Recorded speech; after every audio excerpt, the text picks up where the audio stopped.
Good morning, welcome back to our channel. তো এখন বাজে সকাল 9টা আর এখন আমরা করছি হচ্ছে গোলা রুটি। জীবনে প্রথমবার গোলা রুটি করছি। মাকে অনেকবার দেখেছি করতে, তবে আমি কোনোদিন ট্রাই করিনি। সকালবেলা মাকে ফোন করলাম, কালকে রাতে হঠাৎ করে মন হলো, ও তো বলছিল আলু সেদ্ধ ভাত খাবে, তারপর হঠাৎ করেই মানে মন হলো যে তাহলে গোলা রুটি করা যাক। তাই বললাম ঠিক আছে করবো। দিয়ে তারপরে অনেকটা রাত হয়ে গেছিলো, তখন আর মাকে ফোন করিনি। ইউটিউবে দেখলাম অনেক রকম দেখাচ্ছে, যেটা আমি একদম মা করতো আমি সেই রকমই করতে চাইলাম, কিন্তু অনেক রকম দেখছি হ্যাড্ডা ব্যাড্ডা দিয়ে দেখাচ্ছে, আমি সেরকম করতে চাইনি।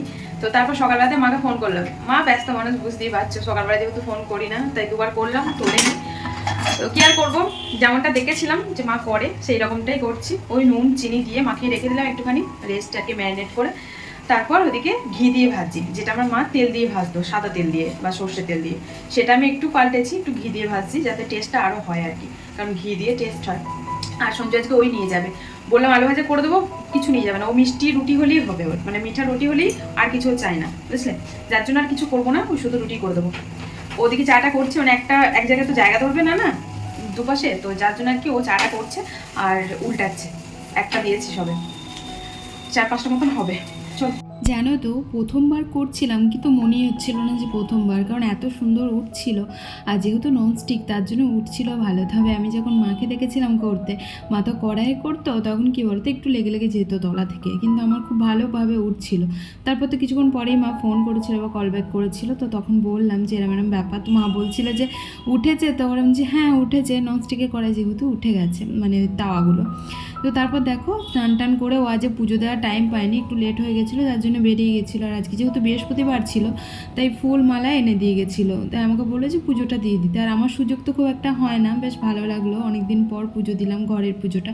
তবে আমার মনে হয় যে মন তৃপ্তি করে ও দিলে না, বেশ আমার মনটা তৃপ্তি হয়, কারণ ও খুব সুন্দরভাবে মানে ও ধৈর্য ধরে দেয়। আমার এই টাইমটা তো খুব লেট হয়ে যায়, যার জন্য আমি তাড়াহুড়ো করি কোনো রকমে। দেখো ফুলের মালাটা চড়িয়ে একটু প্রসাদ দিয়ে দিলাম, তারপরে এটা নিয়ে যাচ্ছি দোকানের জন্য।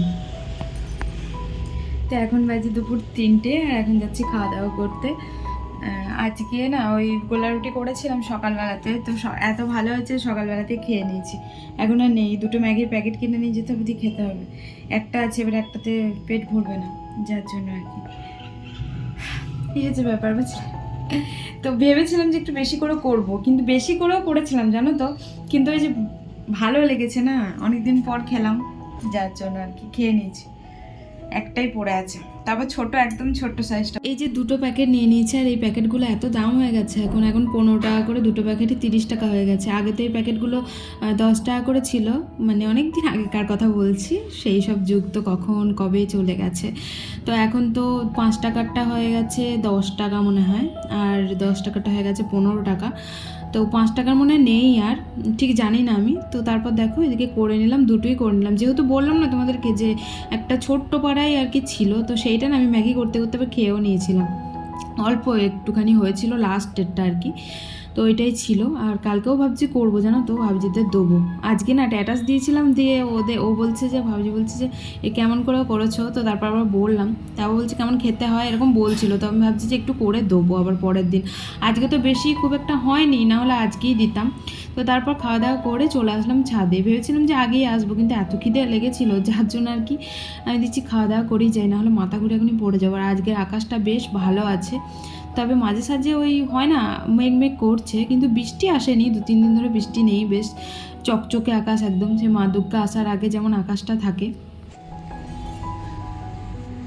আজকে আবার মেঘ করছে জানো তো, এদিকটা দেখো, ওই ওই আমার আকাশ, মানে আমার আকাশ বলছে, আমার মাথার ওপরে ওই দিকটা থেকে দেখতে পাচ্ছ কিনা জানি না, বেশিক্ষণ দাঁড়িয়ে থাকার আমার ক্ষমতা নেই, কারণ এখানটা একটু ছায়া আছে, বাকি পুরোটা রোদ। আর আজ একটু মানে মেঘ করছে আবার রোদ উঠছে, এরকমই হচ্ছে।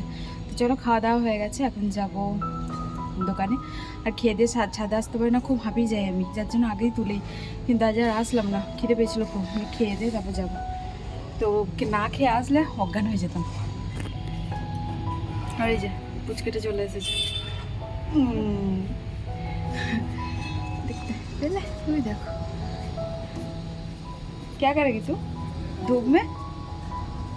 हाँ ओके चलो যাই। মনে দুপুরবেলা রোদের মধ্যেও খেলতে গেছে উপরে, দিয়ে এবার সবাই ঘুমাচ্ছে, ভয় লাগে বলো, ছাদ ছাদ বলে তো ব্যাপার না, আমার খুব ভয় লাগে। তারপরে দিদিকে বললাম, ও দিদি বললো যে ডেকে নিয়ে আসো তো, বলো যে ও দিদি ডাকছে। তো আমি বললাম তো দিদি ডাকছে, তাতে বন্ধ করে দিয়ে এবার আসছে। ওর মা ঘুমাচ্ছে, ওর বাবা দোকানে একা একা, ভাই দাদা ঘুমাচ্ছে, ও দিদি শুধু পড়তে বসেছে, এক্সাম আছে। আমি ডেকে দিলাম। বাচ্চা মেয়ে তো, ধর ওই 3 থেকে 4 বছর বয়স, ওই ভুন্নি দুপুরবেলাতে রোদের মধ্যে খেলছে, আর ছাদের মধ্যে কেউ নেই। বাচ্চা কাচ্চাকে সবসময় একটু চোখে চোখে রাখাটাও দরকার, তাই না বলো? কারণ ওদের তো এই বয়সটা তো অত বুদ্ধি নেই যে কী করবো না করবো, একটু চোখে চোখে রাখতে হয়। দেখো, যতই বলি যে ওয়েস্ট বেঙ্গলের বাইরে থাকলে পুজো বোঝা যায় না, এবার কিন্তু পুজো বোঝা যাচ্ছে। আমাদের এই মার্কেটটা মানে এই টাইমটাতে ভিড়ই থাকতো না, কিন্তু আজকে এত সুন্দর পরিমাণে ভিড় আছে চারিদিকে। ফুচকার দোকানটায় ভিড়, সামনে কাপড় জামার দোকানটা ধরো খোলা আছে, ওই দোকানগুলো সব খোলা আছে। কি ভালো লাগছে জানো তো, লোকজন পুরো ভর্তি। আর না হলে এই টাইমটা আমি কি করতাম বলো তো, কুন্ডি লাগিয়ে দিয়ে মানে ওই ছিটকানিটা লাগিয়ে দিয়ে একটুখানি রিল্যাক্স করতাম, কিন্তু আজকে আমি ছিটকানি খোলাই রাখলাম, কারণ প্রচুর এখানে লোকজন আজকে। আজ মানে অন্যদিন বললাম না শুনশান হয়ে যায় পুরো, একদম কেউ থাকে না রাস্তাঘাটে, কিন্তু আজকে ভালো পরিমাণে লোকজন। তাহলে বুঝতে পারছো যে পুজোটা কিন্তু সব জায়গাতেই, তাই না? তো চলো একটুখানি আমার কিছু এডিটিংয়ের কাজ আছে, ওগুলো এগিয়ে রাখি। শুয়ে থাকতে থাকতে মনে হলো যে শুয়ে থেকে লাভ নেই, পুজো আসছে সামনে, নিজের একটু চর্চা করা যাক। তো কাস্টমার ছিল না, তাই ভাবলাম যে আমি একটুখানি করি। তো অনেকদিন ধরেই ভাবছিলাম জানো তো ওয়্যাক্স করবো, মানে ওই আমার না খুব দাড়ি মোচ বেরোয় ছেলেদের মতন, তো মুখে না খুব অবাঞ্ছিত লোম হয়েছে আমার। তো রেজার দিয়ে করতাম, তো তারপরে এই লোমগুলো মোটা মোটা বেরোচ্ছে, তো দেখতে খুব বাজে লাগে। আর অনেকদিন যাইও নি আমি পার্লারে গিয়ে, তো অন্য পার্লারে আর কি গিয়ে করে আসি, কিন্তু যাইনি। তো ভুঁড়োটা একটুখানি মোটা করছি, আমার ভুঁড়োটা এত পাতলা করে দিয়েছে না, নিজে নিজে তো করা যায় না, নাহলে নিজেই করতাম। অন্য পার্লারে আমাকে যেতেই হয়, কিছু করার থাকে না। আর ওই যে বললাম না যে এগুলো তো ধরো ওই মুখের লোমগুলো আমি রেজার দিয়ে করি, তারপর মোটা মোটা লোম বেরিয়েছিলো বলে আজকে ভ্যাক্স করলাম। আর কি বলবো তোমাদেরকে, এত ব্যথা পেয়েছি, তাও ওই রিকা ভ্যাক্সগুলো করলাম যেগুলোতে ব্যথা একটু কম লাগে। আর পুরো রেড হয়ে গেছিলো, আর অ্যালার্জি বেরিয়ে গেছিলো আমার মুখের মধ্যে। দুপুরের পর থেকে মুখটা আমার দেখার পরিস্থিতিতে ছিল না, একদম পুরো যাতা হয়ে গেছিলো। আমি ভাবছিলাম যে ফেসিয়াল করিনি একটুখানি একবারই, তো ভেবেছিলাম ট্যান করবো, তারপর দেখছি না ফেসিয়ালই করিনি, তো গোল্ড ফেসিয়ালটা করে নিলাম। আর ওই মুখে টানাটানি হয়েছে, তো এমনিতেই আমার সেন্সিটিভ স্কিন আর কি, যার জন্য একটুখানি কিছু করলি না মুখের মধ্যে র্যাশ বেরিয়ে যায়। আর এত পরিমাণে র্যাশ বেরিয়েছিল, পুরো গালের ওই সাইডটা ফুলে গেছিলো। আর আমি গালের ওই সাইড দিয়েও আর কি ওয়্যাক্স করেছিলাম, ওইদিকে প্রচণ্ড লোম হয়েছিল, ভেবেছিলাম সারা মুখটাই করবো, ভাগ্যিস করিনি, তাহলে আমি একদম ডবল হয়ে যেতাম ফুলে। তারপর দেখো দেখতেই পাচ্ছ মুখটা পুরো ফোলা ফোলা লাগছিলো। তারপর এখন হচ্ছে সন্ধ্যাবেলা, আমি না আজকে দুপুরে পুজো দিতে ভুলে গেছি জানো তো। পুজো তো দিয়েছি কিন্তু মালা চড়াতে ভুলে গেছি, যার জন্য আমি দেখলাম যে জল টল ভরে বাড়ি আসলাম আর কি এই মাত্র, আর এসে এখন মালাটা চড়িয়ে দিচ্ছি। ব্যাগের মধ্যে মালাটা ছিল, আমার খেয়ালই নেই জানো তো। আর আজকে বৃহস্পতিবার ওই যে ঘরে পুজো দিয়েছি, তো আমি ভেবেছি হয়তো দোকানেরও হয়তো মালা টালা চড়িয়ে দিয়েছি। যেহেতু আমি ঘরে তো খুব একটা পুজো দিই না, তাই আর কি 2 জায়গায় দিলে মনে থাকে, কিন্তু এক জায়গাতেই দিয়েছি, আমি ভেবেছি হয়তো দোকানেও দিয়ে দিয়েছি। তো এখন বাজে সন্ধ্যের ওই 7টা, আর আজকে কি হয়েছে তো তোমাদেরকে বললামই, মনে নেই একদম, তো কেয়ার করবো, এখন চাপিয়ে দিলাম, একদম মনে নেই। তারপর দুপুরবেলাতে মনে পড়েছিল, তারপর দেখছি দুপুরবেলা বা দেবো, তার থেকে সন্ধ্যাবেলাতেই দিয়ে দেবো। কি হচ্ছে ব্যাপার বুঝলে, ফুলো রোগে ধরেছে আমার, মারণ রোগ। এই রোগের ওষুধ নেই, মানে ভুলা রোগের ওষুধ নেই, সব রোগের ওষুধ আছে।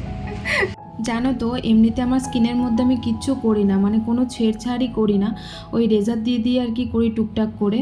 আর তারপর এমনি ওয়্যাক্স ট্যাক্স আমি কোনো দিন করি না, কিন্তু কি মতিভ্রাম হলো যে করি, তারপর করার পর তো একদম পুরো যাতা অবস্থা।